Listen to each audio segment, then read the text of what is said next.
Hey guys, it's Specky Guy here once again. Quick update about my channel. The other Star Trek videos are coming. I just got to do a bit of editing of the footage, and I've got a lot to say about some of the Star Trek films. First of all, this is my first vlog, or I'm going to call general rambling.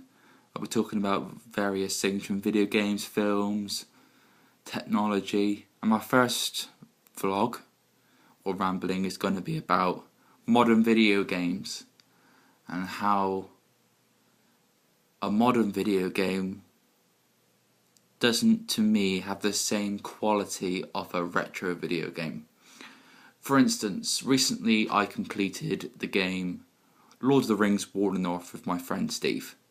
We completed in about 6 or 7 hours on co-op.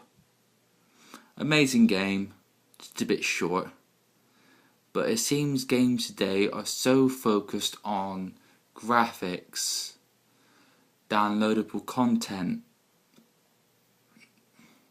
featuring movie licenses, having famous actors do voices. Those are all good. I mean, I'm not saying none of those are bad. I did like Liam Neeson in Fallout 3, Matthew Perry in Fallout New Vegas. I thought that was brilliant. But I'm just saying, compared to a game like Super Mario, Legend of the Seven Stars, Legend of Zelda: Link to the Past, those games people remember. And there's not that many games at the moment that are being made that people remember. It's all focused on downloadable content, being the best graphics, being the best game, but not focusing on what a game is to someone. A game to me is something I can sit down and will play time and time again. Like The Legend of Zelda: The Wind Waker, Legend of Zelda: Ocarina of Time, Legend of Zelda: Link to the Past. Those games I can pick up and I will play for hours and hours and hours. A game like Lord of the Rings War of the North, I have played once and I have sold it. It's not a game I will play again. And it's not a game I'll even suggest other people to buy. Don't buy it. It just seems games are so focused like that. I mean, going into a shop, seeing Lord of the Rings War of the North, I bought it for £35. I recently went into a shop in Plymouth that used to be called Just Like New, and I saw it there for 15. You can buy some PlayStation 2 games for 50p. I mean, you can get FIFA 2010 in my local Blockbuster for 50p. Those games are forgettable. Video game companies need to make games that are rememberable, not forgettable. A few games at the moment have done that for me. I mean, Fallout 3, Fallout New Vegas, those games are amazing. Grand Theft Auto 4, and I'm sure I'll get Grand Theft Auto 5. My friend Steve will hate me for saying this, but I didn't get into Skyrim, but Skyrim is a game which I can see that people will play again and again and again. It's just a shame that the video game market today is so focused on sales instead of a video game legacy. A video game is successful when it is remembered and rememberable. Look at Super Mario Brothers. Everyone remembers the first time they played Super Mario. Can you remember the first time you played a Lord of the Rings game? Maybe it was, like me, Lord of the Rings: The Two Towers for PlayStation 2. Amazing game. But it's not a game you'll go back to. It's not a game you go back to. I mean, I'm a video game collector, as a lot of you know, and I have a lot of games that are forgettable. I just have them to say I want the whole collection, which unfortunately I'll never have every game out there.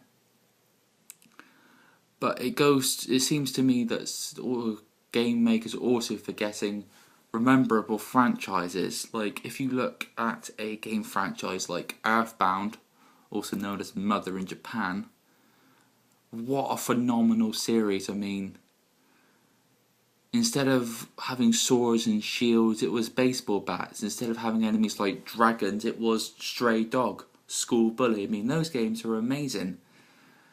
If you watch some of the work from Derek Dang, the Happy Video Game Nerd, he has some amazing Earthbound poster on his wall, which I think my friend Steve will love.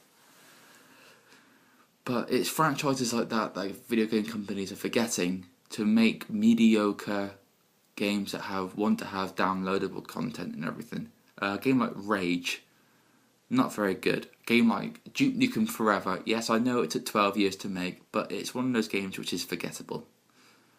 Duke Nukem franchise was something that was phenomenal. A laugh, a joke, but it just seems today that game companies are so focused on other things. Look at a game that takes a while to develop, that's not rushed out, that's not so focused on downloadable content or online multiplayer. Online multiplayer, if it's done, it has to be done well. A game like, no, a lot of people are going to hate me for this, but Modern Warfare, online first-person shooters, to me, all are trying to copy GoldenEye, the best first-person shooter ever made.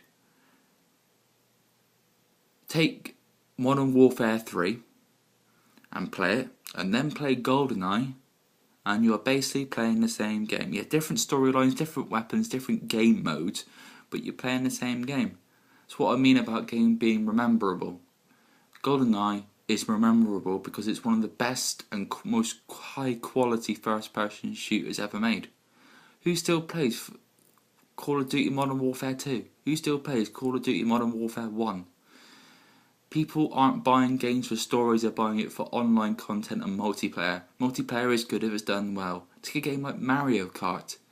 Mario Kart multiplayer is amazing.